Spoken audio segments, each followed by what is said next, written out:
My name is Punita Samaya. I'm studying lighting at Edinburgh Napier University. Together with my friend, the dramatist Andrea Cabrera Luna, we brought the play I Am That Girl to the Edinburgh Student Arts Festival and the Greek Festival this winter 2017. The story tells of Clara and her fixated desire to go to the ancient city of Nineveh, located in modern-day Mosul in northern Iraq. The idea for I Am That Girl came to Andrea when she was working with a group of actors who came to a drama workshop. She observed that the women who attended the workshop felt that they were conforming to images and identities that were imposed on them rather than chosen by them. They were unable to tap into their own creative power. Perhaps that's why they were at the workshop. This, combined with the bombing of Iraq, Mosul in particular, and the desecration of what was once Nineveh, led to I Am That Girl.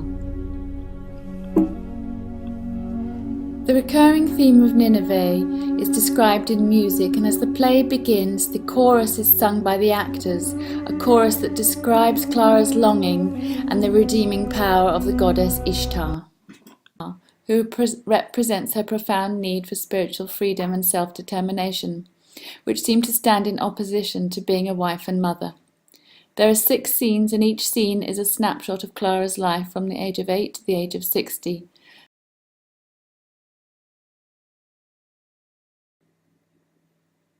Clara's apartment is blue, representing her sorrow, her loneliness and isolation. The ceiling is low and claustrophobic, while a black void hangs above.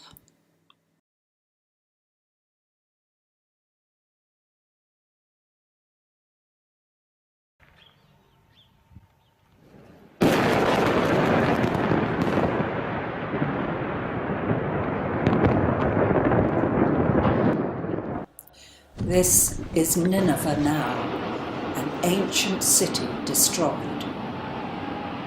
This opening sequence was projection mapped onto an as-if television where Clara finds the news about Nineveh.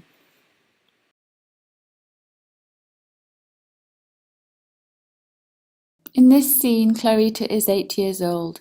The yellow and butterflies represent her innocence, her desire for adventure. The scene shows how her worldview clashes profoundly with her teachers, Mr. Garcia. The aim of the projections and lighting is in some way to allow the audience to feel what it is to be inside Clara's mind.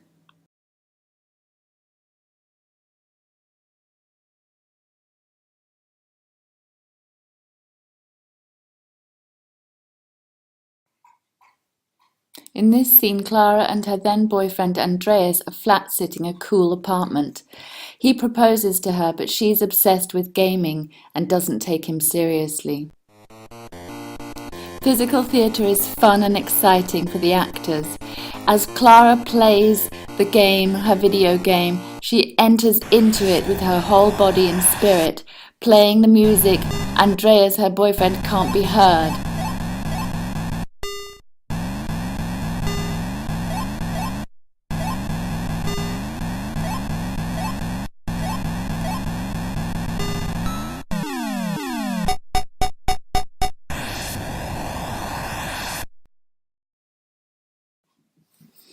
Is it for real, or is it an imaginative game between Clara and her lover? She seems to be a stripper, but is she doing it for her own pleasure or for his entertainment, or did it really happen in her life? We can't tell. I know you love me too. I wish you didn't have to go now. Right to me?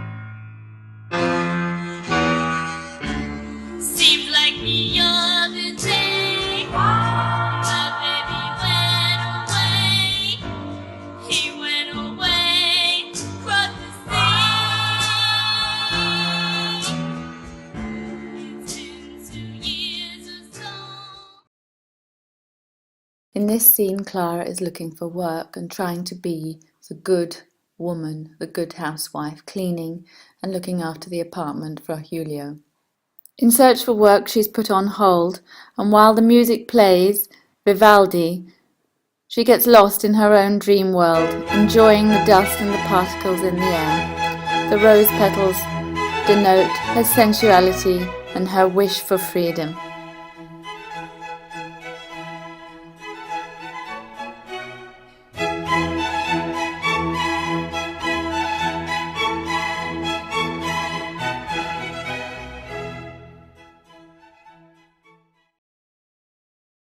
Her daydreaming is interrupted by Julio getting out of bed when the alarm clock rings. He's grumpy, ready for another day of work, and demands that she stops daydreaming. They argue.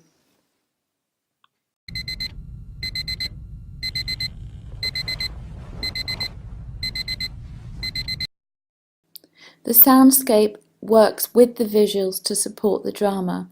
It's absolutely vital, and aligning the cues and making everything work in sync with the actors speaking was a real challenge.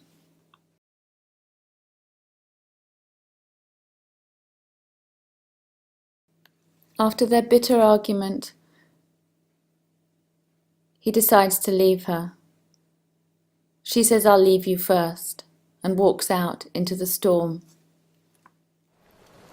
She walks out into her freedom.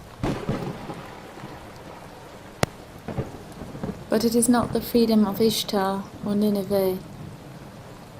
It is the freedom to recognize her own failure to grasp her life.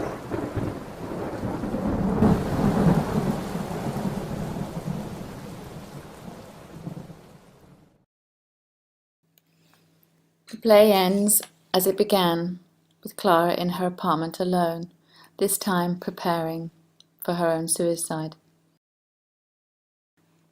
We also used an effect of repeated short blackouts to show the transition of time, additional lighting and spotlighting to augment the actors' faces or particular demarcations of the stage floor. There were no few technical hiccups in staging the play, and even generating the visuals and learning the software was an immense challenge. Big thanks to the technical team at the Edinburgh Storytelling Centre and the people of the Sin Festival as well. I would like to mention the other people who helped me with the production, which is Claire and Serafina, Martina, Juliet, Poom, and all the great support from Studio F8. Thanks very much.